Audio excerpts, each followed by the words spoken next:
আসসালামু আলাইকুম রাহমাতুল্লাহ। অনেকদিন পরে ভিডিও নিয়ে আসলাম। আমার চোখের সমস্যা ছিল, বাই দ্য এখন একটু ঠিক হইছে। তো এখন থেকে আবার ইনশাল্লাহ তোমাদের সাথে রেগুলার ভিডিও আমি কাস্ট করতে পারবো। তো আমাকে এক ভাই প্রশ্ন করছে, এক দাদা, যে আমি একটা মেয়েকে খুব ভালোবাসি, কিন্তু সে আমার ভালোবাসা বুঝতে পারছে না। মনে হচ্ছে তাকে না পেলে আমি আর বাঁচবো না। আর সত্যি আমি নিজেকে আস্তে আস্তে ভুলে যাচ্ছি। তো এই যে একটা কমেন্ট, আর এই যে একটা সমস্যা, সত্যি কথা বলতে এই সমস্যা এখনকার যুগে প্রত্যেকটা মানে রিলেশনশিপের ভিতরেই কম বেশি আছে। এখন এই যে সমস্যাটা, এই সমস্যাটা কথা হচ্ছে কেন হয়, এবং এই সমস্যাটা হলে আমরা এই সমস্যাটা থেকে কিভাবে উত্তরণ করতে পারি নিজেদেরকে, বা কিভাবে এই সমস্যাটার সমাধান করতে পারি, কি তাই তো?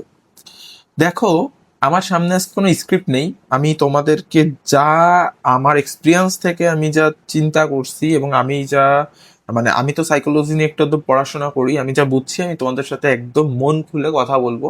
সো ভুল ত্রুটি হলে একটু আমার সুন্দর দৃষ্টিতে দেখো।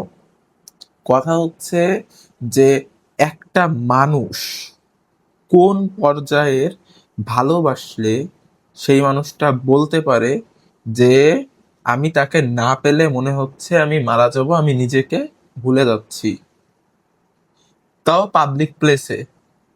বুঝতে পারো? তোমারও তো মানে তোমারও তো এরকম সমস্যা আছে, আরেকজনেরও তো এরকম সমস্যা আছে, এটা কমন প্রবলেম হয়ে গেছে। তাহলে পাবলিক প্লেসে একটা মানুষ এটা বলতেছে, এই ধরনের ভিডিও মানুষ কখন প্লে করে, বা এই ধরনের ভিডিও মানুষ কখন সার্চ করে, এটা কি বলা লাগে? কতটা কষ্টে থাকলে, কতটা কষ্ট পেলে মানুষ এই ধরনের ভিডিও সার্চ করে বা এই ধরনের ভিডিও দেখে, একটাবার কি চিন্তা করা যায়?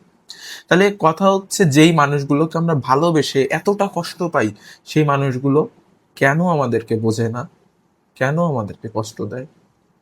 কথাটা কি তাই না? তো দেখো, প্রথমত তোমাকে তোমার ইমোশনকে কন্ট্রোল করতে হবে, আমি যেটা মনে করি। ইমোশন, তোমার আবেগ, যতদিন তুমি তোমার আবেগকে কন্ট্রোল না করতে পারবে, ততদিনই মনে হবে তুমি প্রতিদিন মরে যাচ্ছ। তুমি তো একবারে মরতেছো না রে ভাই, তুমি প্রতিদিন একটু একটু করে মরে যাও।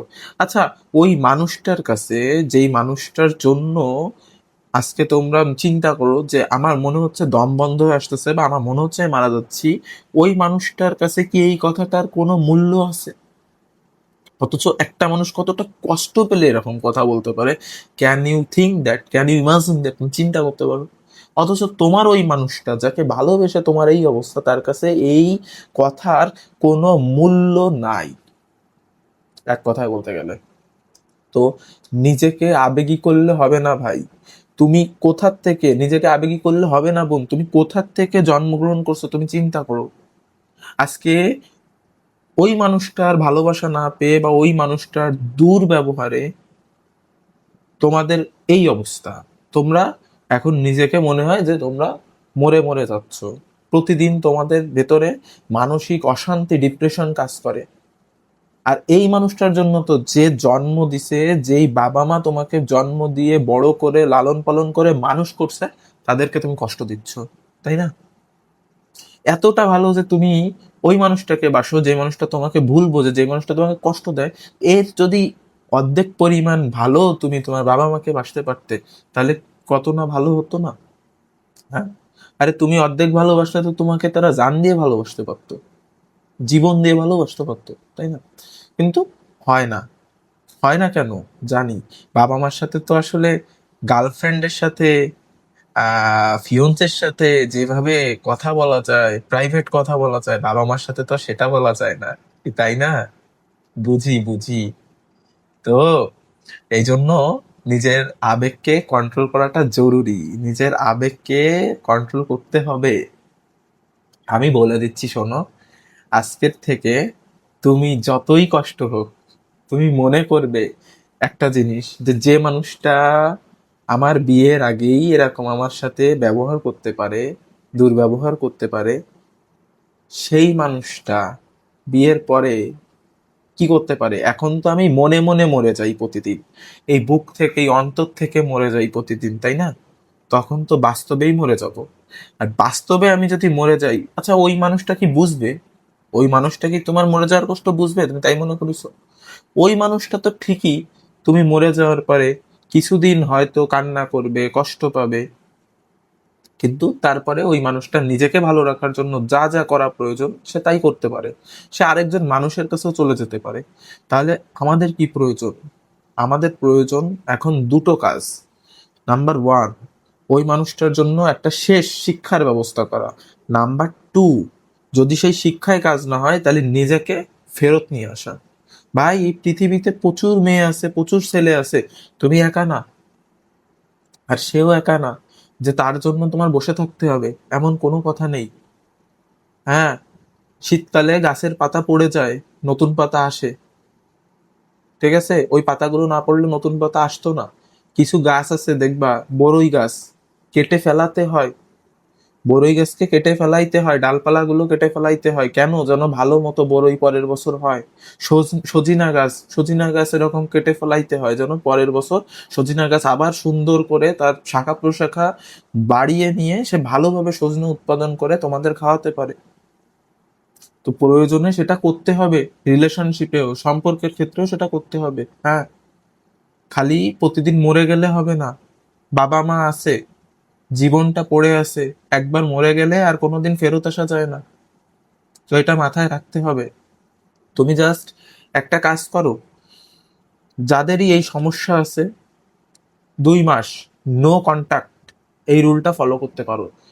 যদি নো কন্টাক্ট রুলটা ফলো করতে বেশি কষ্ট হয়ে যায়, যে না ভাই আমি তো তার কণ্ঠ না শুনে একটা দিনও থাকতে পারি না, আসলেই তো মরে যাব, হার্ট অ্যাটাক করে মরে যাব, যদি এরকম ফিল হয়, তাহলে একটা কাজ করো, বেশি কাজ বলবো না, শুধুমাত্র সে ফোন করলেই ফোনটা রিসিভ করবে, এবং সে ফোন রাখতে চাওয়ার আগে তুমি ফোনটা রেখে দেবে। নাম্বার ওয়ান, কথাটা বুঝো। মানে সে তো তোমাকে অবহেলা করে, সে দেখা যাচ্ছে অল্প একটু কথা বলে, মানে তার পছন্দ না এমন কিছু বললেই সে তোমার সাথে খারাপ ব্যবহার করে, সে তোমার সাথে থাকতে চায় না, সে তোমার সাথে মিশতে চায় না, ব্যাপারটা তো তাই, তাই না? তো কোনো খারাপ ব্যবহার করার দরকার নেই, তুমি এমন একটা ভাব নিবা যে ভাই তুই যা ইচ্ছা তাই কর, আমার কিচ্ছু যায় আসে না। এই ফিলটা যদি তার ভিতরে তুমি 2টা মাস ফেলায় দিয়ে দিতে পারো না, 2 মাসও লাগবে না, আমি 1 মাস, প্রথম 1 মাসে যদি তুমি তার এই ফিলটা দিয়ে দিতে পারো, সে চিন্তা করবে এই মানুষটার কি হলো। আগে তো আমি ওয়াশরুমে গেলেও এই মানুষটা ইনসিকিউর ফিল করতো, তাই না? তাহলে এখন এই মানুষটার কি হইলো, যে আমি বাইরে যাই, আমি মার্কেটে যাই, আমি কার সাথে যাই, আমি কার সাথে না যাই, সে কিছুই বলে না, বা সে কিছুই চিন্তা করে না, সে কি আমার ভালোবাসে না? হ্যাঁ, সে কি আমার ভালোবাসে না? আমি কি তার কন্ট্রোল, তারে যে আমি কন্ট্রোল করতাম, আমি কি সেই কন্ট্রোলটা তার উপর থেকে হারাই ফেলালাম? সেই চিন্তা করবে। কিন্তু ভাই, এখানে কাহিনী কি বোন, এখানে কাহিনী কি, এটা তো তুমি আর আমি জানি, তাই না? যে আমরা 2 মাসের মিশন নিছি, জাস্ট 2 মাসের মিশন নিছি আমরা, যে আমরা 2 মাস আমাদের যত কষ্টই হোক, আমরা, সে ফোন দিলে কথা বলবো, তার আগে আমরা ফোন রাখতে চাবো, আমরা ব্যস্ত না থাকলেও তাকে ব্যস্ত দেখাবো, যে এমন ভাবে দেখাবো যেন সাপও মরে লাঠিও না ভাঙে। আমরা বলবো যে আম, দেখো আমি একটু ওই কাজ করতেছি, আমি একটু কাজ করে এসে তোমাকে ফোন দিচ্ছি। পরে আমরা আর ফোন দিলাম না, সে নেক্সট দিন ফোন দিয়ে হয়তো কিছু বলবে না, কিন্তু সেকেন্ড দিনও যদি এরকম হয়, সে বলবে কি ব্যাপার, তুমি না আমারে বলতেছো যে তুমি আমার ফোন দিবে, আমি তো ফোনের জন্য ওয়েট করতেছি, কিন্তু তুমি তো আমার ফোন দিলে না কেন? সে রীতিমতো বিপরীত একটা মানুষ দেখে সে বদলাইতে বাধ্য হবে। যদি সে একটুও ভালোবাসে, সে তোমাকে ভয় পাবে, হারানোর ভয়। আই সেইড, হারানোর ভয়। সো এত কষ্ট পেও না। ফাইনালে আমি বলে যাই, এই রুলসটাই মেনটেন করো, বলার সাথে দেখা করতে যেও না, দেখা করাটা বাদ দাও, দেখা করাটাও বিভিন্ন কজ দিয়ে তার সাথে বাদ দাও, মাত্র 2টা মাস, 2টা মাস চেষ্টা করো বদলে যাওয়ার। আমি কথা দিচ্ছি তোমার রিলেশনশিপ বদলে যাবে। আর যদি কোনো মানুষ 2 মাসেও তোমাকে ভালো না বাসতে পারে, যদি কোনো মানুষ 2 মাসেও পরিবর্তন না হয়, তাহলে বুঝবা সেই মানুষটা তোমাকে ভালোবাসে না। সেই মানুষটার সাথে থাকলে তোমার জীবনটা জাহান্নাম হয়ে যেতে পারে। তাহলে তুমি সেই মানুষটার সাথে কেন থাকবা?